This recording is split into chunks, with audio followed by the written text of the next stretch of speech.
Well, hello and welcome to another live event brought to you by Chiro Secure. This is the producer of the Chiro Secure Live Events, Dr. Alan Weinstein, and we have a great show for you today. I'm going to turn Dr. Stu on in a minute to introduce our guest. I want everyone to realize that Chiro Secure's live events educate and support you, the practitioner, by making sure you have the information you need to protect you, your practice, and your future.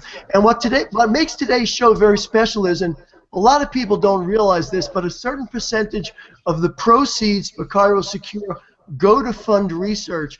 And although Chiro Secure doesn't make a big deal out of that, I like to because I think it's so important. And that really brings us to our guest today, Dr. Heidi Haavik. And Dr. Heidi is probably the leading researcher in chiropractic. She has a new book out called The Reality Check, which everyone who is on the live event today will actually get the first chapter. And she was generous enough to also furnish us with 206 references from the book that you'll get an opportunity to download by simply filling out the form on the page that you're on. As a matter of fact, on the page that you're on, and I'll show you this at the end, there are two things. One is our concierge service, which if you click on that after the show's over, you could sign up to be able to get all the live events, the transcripts, and the notes for all future events. So you could do that. We recommend it.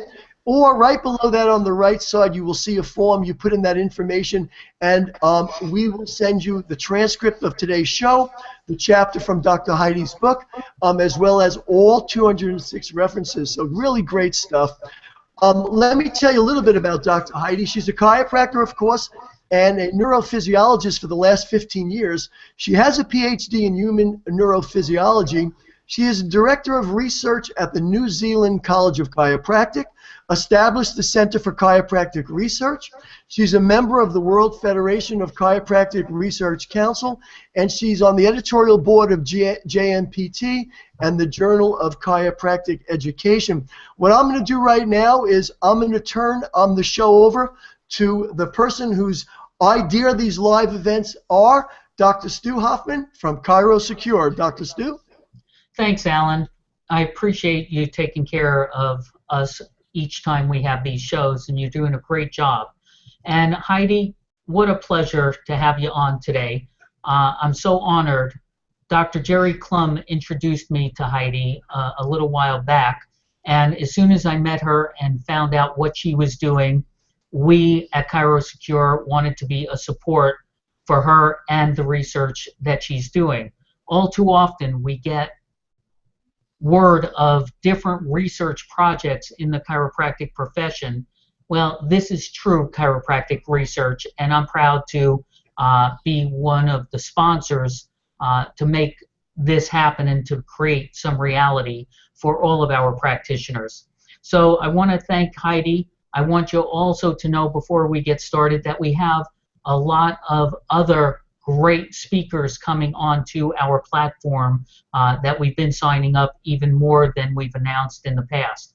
So we have a lot of exciting things at Chiro Secure, and we're going to continue to stay in the forefront of the chiropractic marketplace. We want to see our doctors, and even if you're not one of our Chiro Secure insured doctors, we want this profession to move forward, and we're going to do whatever we can to assist you in making sure that you're more successful, taking care of more people, and helping create a bigger and better profession. Heidi's one of those people that I think can help us accomplish that. I've been told ever since I was in school over 33, 34 years ago, well, show me the research, show me the research.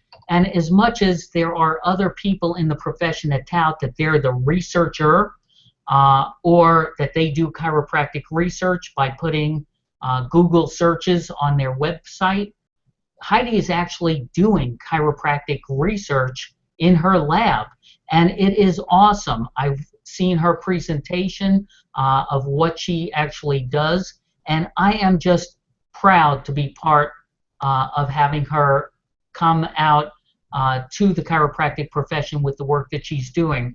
And I'm going to hope that each and every one of you not only support us, but support Heidi's work, because it all takes money, and we can contribute, but she needs more and more, and I know Alan will touch on that at some point.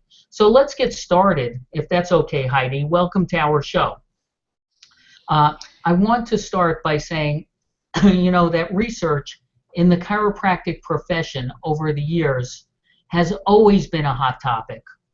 And due to the historic lack of funding in the profession, we have not seen much actual research on the effects of the spinal adjustment itself. Can you tell us what led you into this research arena? Yeah, hi, Alan and Stu, and thanks for having me here. You're very right in saying that there's absolutely no research funding for research in our profession, and it's a real shame. I think we're lagging behind a big time. What led me into the research was an insane desire to understand how it works. I mean, I was very busy in practice and very happy, but I found it harder and harder to explain to patients just how our adjustments were actually working. And, you know, basing it on the fact that, well, we think there's a bone out of place squashing on a nerve, and this somehow interferes with the communication, wasn't quite cutting it for me, because there was no evidence that basically backed that up. And I was encouraged, or my curiosity was encouraged, by one of my professors, Dr. Bernadette Murphy. She's now a professor in Canada.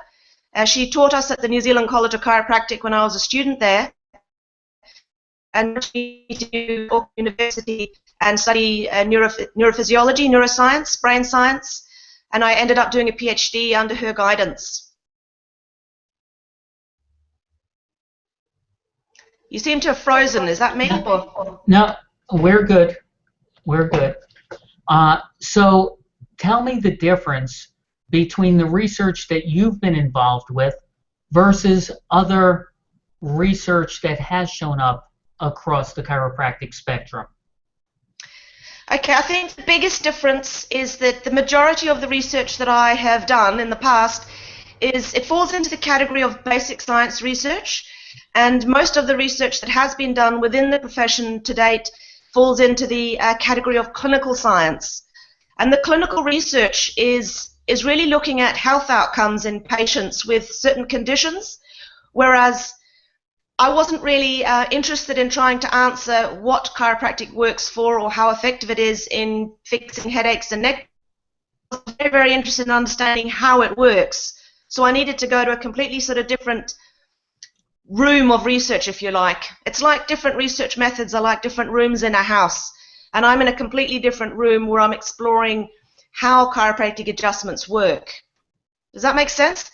It makes total sense. So tell me, and all of the people that we have on with us, exactly what you are researching, because I think that there are too many people that aren't informed of what's actually going on in terms of the work you're doing.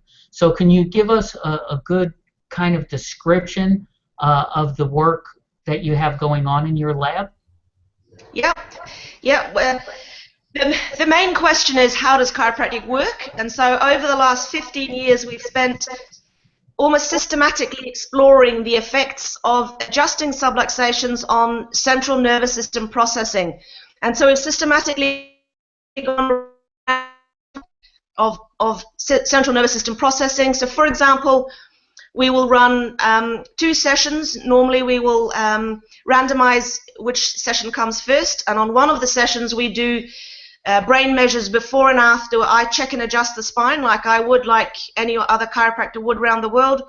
And on the other session, we'll just do pre and post the same recordings, just as setup. So it's just moving them around just to make sure that just the movements themselves aren't causing any changes.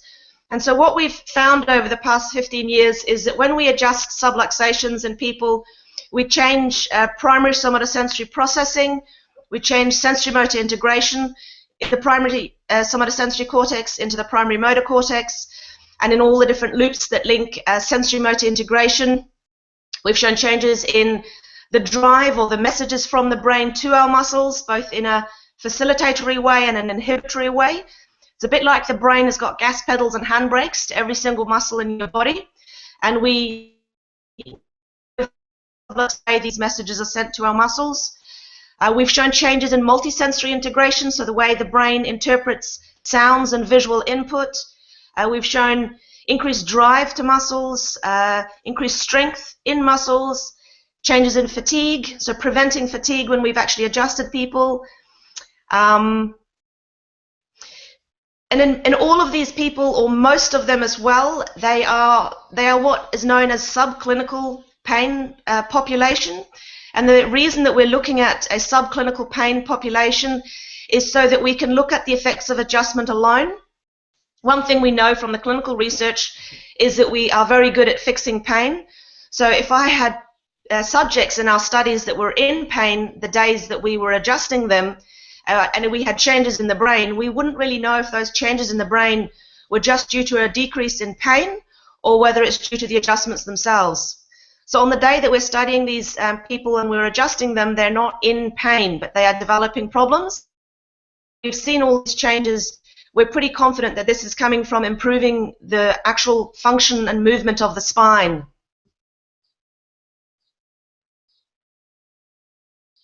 Okay, so Heidi, that's awesome. The first takeaway for me is the fact that I don't know of any other research in the chiropractic world that has done work to find the effect of the adjustment on the nervous system. We've heard of low back pain and we've heard of headaches, and those are all important. But as a chiropractor, I grew up in the world that the subluxation has a profound effect on the human experience. We can take that as far as reconnecting man the physical with man the spiritual. We can talk about the whole body overall health. We can talk about, well, that central nervous system controls the muscles in the low back, and therefore someone may wind up with low back pain. But the work that you're doing, looking at the effect of the adjustment and its profound effect on the central nervous system, takes us out of the realm of pain management or low back doctors into what chiropractic was kind of founded on. We've always been nerve doctors. Not that we have a lot of nerve, but we take care of the nervous system by removing interferences through primarily the vertebral subluxation throughout the spinal column. So is that your emphasis and reason for going this route? Well, it wasn't actually the reason, Stu, which is kind of funny. My colleagues and I, we often laugh about the fact that we didn't actually set out to prove DD and BJ right, but we are following the science, and the science seems to be indicating that spinal function impacts very much how the brain. What I've mentioned before is that we're not necessarily looking at how the brain is controlling the spine, but we're actually looking at how, when we adjust subluxations in the spine, how the brain then perceives what's happening in your arms and legs. So it's exactly what you're talking about, this whole body kind of control mechanisms. Some of the changes that we're seeing in the brain too indicate that it might be that, say for example, our autonomic effect that we have, the effect that we have on the autonomic nervous system, might also be on a top-down thing. So this, you know, we used to think that it was a bone out of place squashing on a nerve. I think we can pretty much move away from that kind of mechanism, and it's more that we are improving the movement of the spine, which feeds the brain with information about what's going on, and that this spinal information seems to be very important in how it then controls the whole rest of the body. But I also would say I wasn't the I was never the first one or the only one. There were a few pioneers well before me.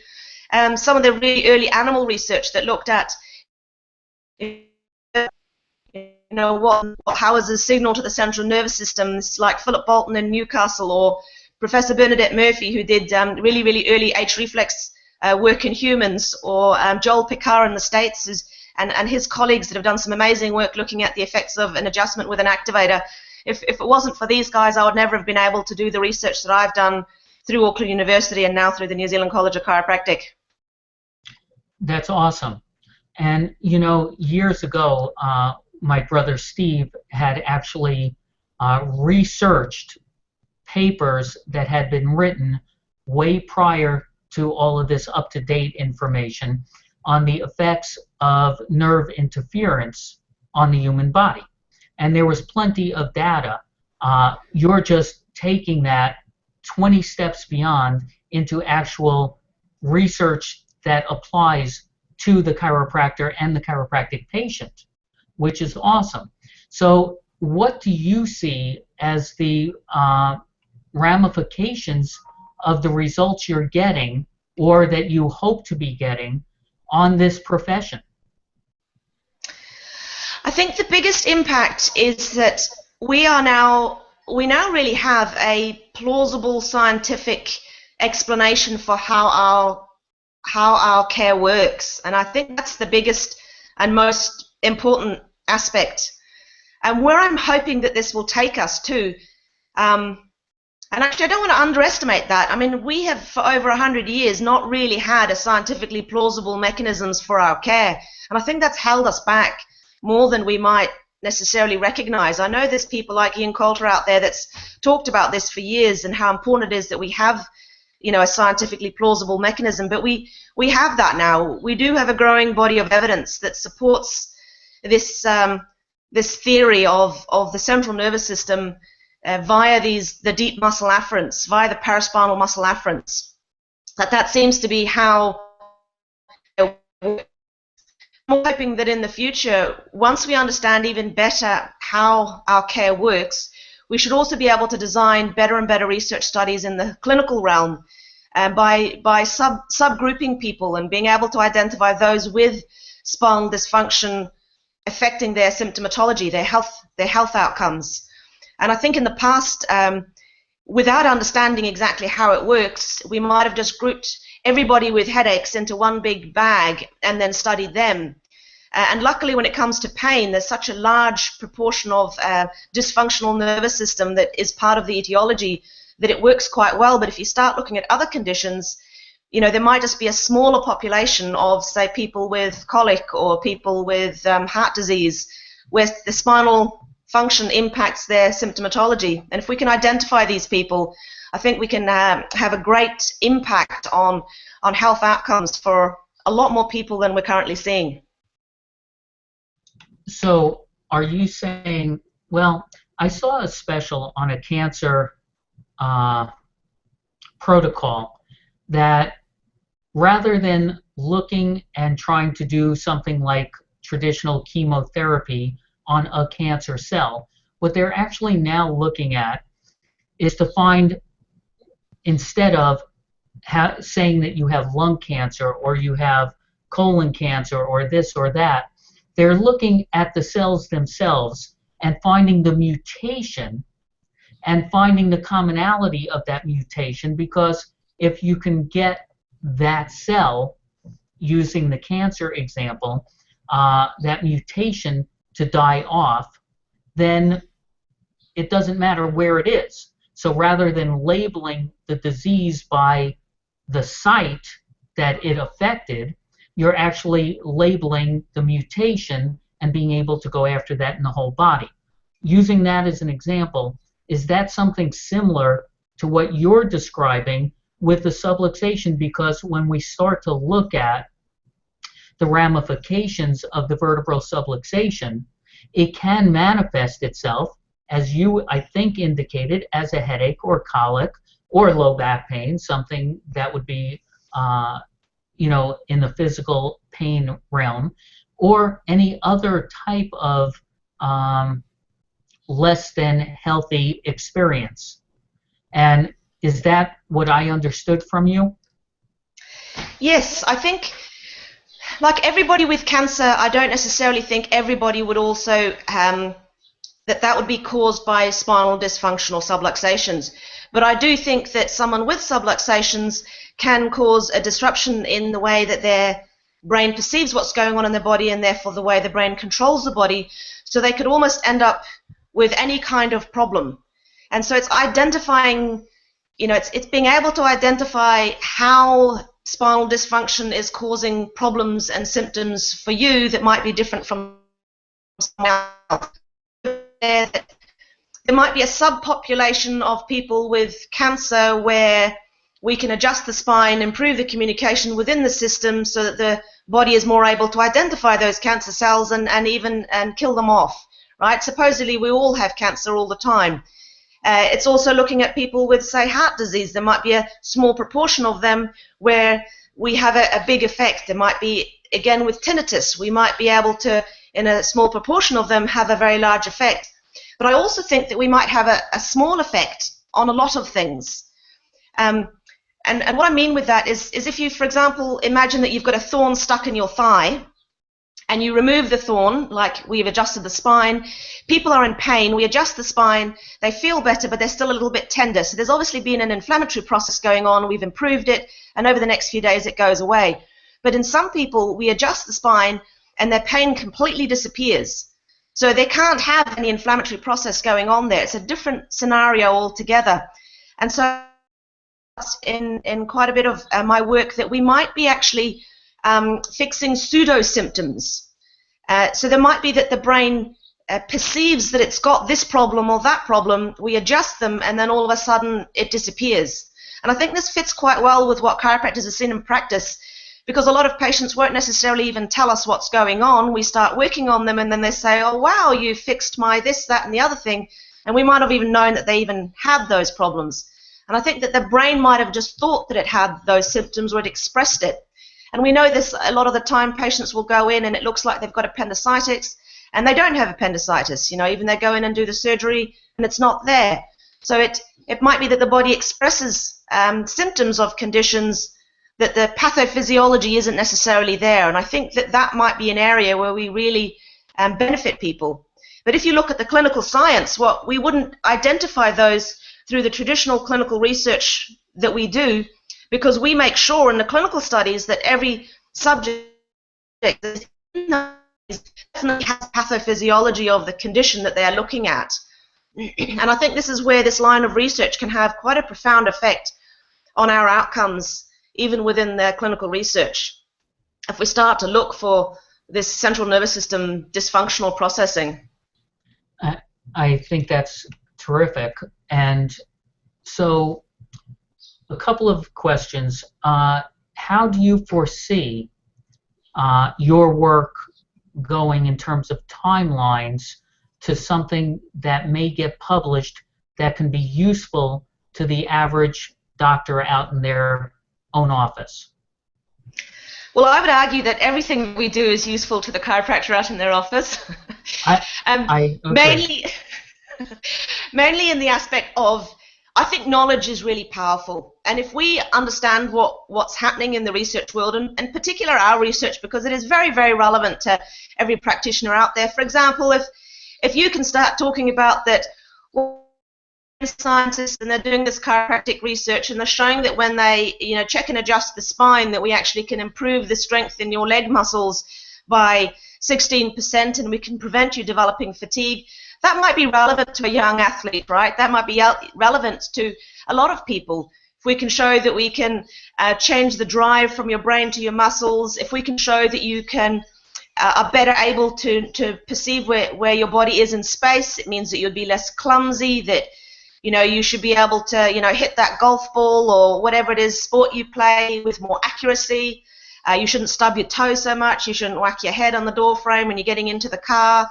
That it has a lot of practical applications because we understand how it works. So we can talk about that in practice right away. What's getting more and more interesting now, though, is that we're starting to look at there's so much more we don't know yet that we really need to look at. For example, we don't know how long these changes last. We also don't know if there's should you adjust one segment? Should you adjust 6 segments? How many adjustments in one session is a good thing? What about the different techniques that chiropractors use? Does one technique improve brain function to a greater degree than another technique? And again, is there a dose response? And again, how long does it last? And do these changes, do they also happen in the elderly? Do they happen in sports populations? What about kids? you know, what the implications this has for children is that we should be able to improve a lot of their brain processing. They should be able to then read better. Their eye-hand coordination should improve. Their sports ability should improve. We know that multisensory integration in children is linked with IQ. So literally we might very well be making kids smarter by adjusting their spines, by improving their brain's ability to perceive what's going on in their body. They might be able to learn better. Like, it has huge implications, but we actually have to do the work before we can start claiming these things. I would agree. And again, I think that the work you're doing is a massive shift for our profession, and I'm thankful that we have you. So I want to ask you, from one of the things that you pointed out, you were talking about the doctors being able to communicate this to their patients, being proactive, understanding what we have available, and being able to communicate the chiropractic message based on the research that's ongoing. How would you recommend that the doctors, well, any tips for the doctors in being able to communicate more effectively with their individual patients? Yes, I think that now that we actually have a plausible mechanism that is congruent with the current neuroscience literature, I think it's quite important that we actually start using this. And I really hope time we stop as a profession talking about the bone out of place squashing a nerve. I'd venture to say that I'd say the majority of subluxations that we adjust don't have a nerve root compression component to it. So for most subluxations that we adjust, that we don't, there's no, you know, relieving the nerve root in between the vertebra. But I'd say for most of the subluxations that we adjust, there's going to be a component where we improve the communication from that spinal level to the brain via the deep muscle afferents, and that it's from that clearing up the communication between the brain and the spine that the brain seems to be more able to perceive what's going on. And I realize that this is quite complicated and it's a little bit new and it's a slight shift to the old story, and that's why I wrote the book, because it was taking me it's taken me 10 years, and I've been trying to you know, communicate this to the profession in a way that makes sense, and in the end I decided that the best thing I could probably do was to talk to patients, and that's why I wrote the book. And if you wanted to read more about it at a level, if you wanted to, for example, communicate this to other health professionals, well, we've written a review article published in the Journal of Kinesiology and Electromyography, and in that review article it's more written to a level where you could communicate it to other healthcare professionals, and I can provide you with a reference for that. Does that help at all? Yes, tons. And so with our profession, we have a lot of our doctors that would be more focused on the vertebral subluxation, and then we have doctors that, let's call them more liberal in their thinking of what the profession should be, whether it be from something as simple as using ice or a hot pack all the way to much more invasive modalities. What you're doing has a profound effect no matter what you do, because ultimately, as long as you're still adjusting somebody, there's going to be that effect on the central nervous system, and that cannot be ignored by anybody. So with your book, I know that we're going to give the first chapter to everybody, and that's, you know, terrific, and thank you for that, by the way. But how do people get your book itself if they want the whole book? You can order the book from my website, which I believe is just under my name here. Yep. So it's available there. I also have produced office posters and patient pamphlets.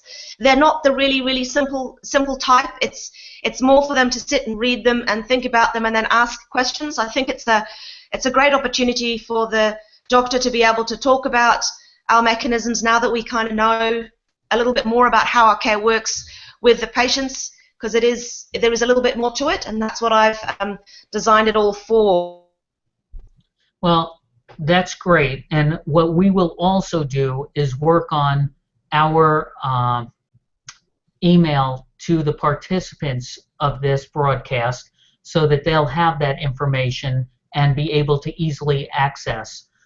Also, if we put up money to get this research to keep moving forward, we need other doctors to be putting up. They don't need to do what we did, but every little bit, I'm sure, helps. So is there a place on your website for people to actually sign up to support your work and keep this going?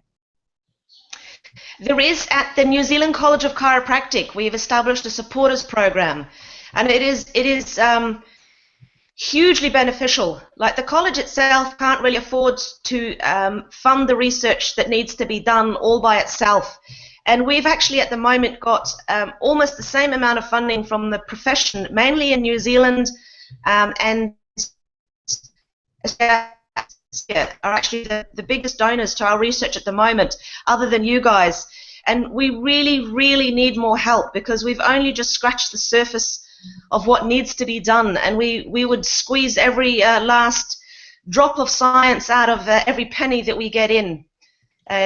We have over 100 studies already drafted up and ready to go, and we have PhDs lined up that are actually begging to work with us, because we've grown quite a reputation over the years, but we just simply don't have the money. So we could exponentially increase the research that we do with just a tiny bit of funding. So anything helps.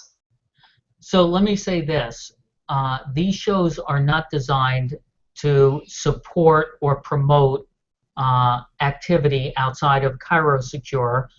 We have some consultants that come on and help with our doctors, and we have different people at different capacities. This is the only time I am asking for doctors to actually help, because the reason that we connected with Heidi is because I see not just the value in this, but I take it personally. And I have dedicated myself to helping doctors in our profession, and this is part of what I'm doing in trying to make your work go a lot further. So I want to thank you for being part of this with us and teaming up with ChiroSecure.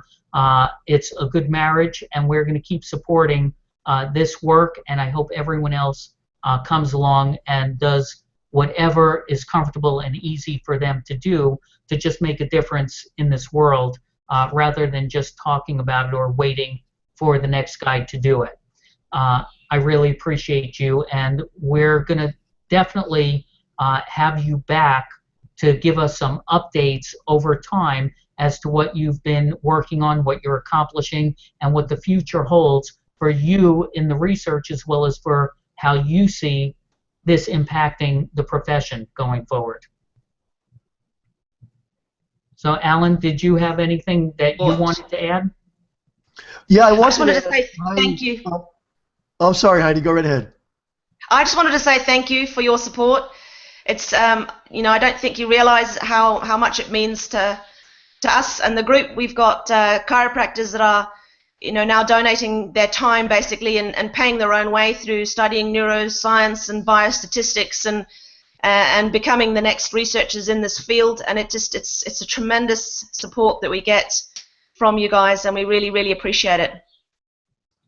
Yeah, one thing I wanted to jump in and ask Heidi, which your research to me is fascinating, and I think how I see it, and I want to know if you feel the same, is that any time that you could document that you could change the brain, as a consequence, you said in the beginning, it has both excitatory and inhibitory results as a consequence, and it makes it much easier for us to be able to show how we could change someone's digestion, not by pinching the nerve, but inhibiting the pathway of either sympathetic or parasympathetic, or making a change in the brainstem and changing vascular supply by inhibiting things like the midbrain and things like that. So I think that the research, once you documented the effect on the brain, really the sky's the limit that we could show what chiropractic can do. Yes or no? You're absolutely right. Yeah, fantastic. Well, I want to thank you for coming on the show. I'm going to take care of a little bit of housekeeping here, and then I'll close out the show. Right now, you should be seeing on the screen the website. If you have not seen already, on the right-hand side from where we are right now is the form that you could sign up to get a copy of the book, as well as the transcript. If there was any audio dropouts, I'm going to send Heidi the transcript and let her make some additions there, because due to the liveness of our show as well as the distance, there were some audio dropouts. We'll try to get those fixed. You can also see on the right here the concierge link if you want to be able to get the shows going forward automatically with notes and transcripts. We'll also provide you with the 206 references that Heidi recommended. One other thing I want to point out is that also on the upper right you'll notice the word quick quotes.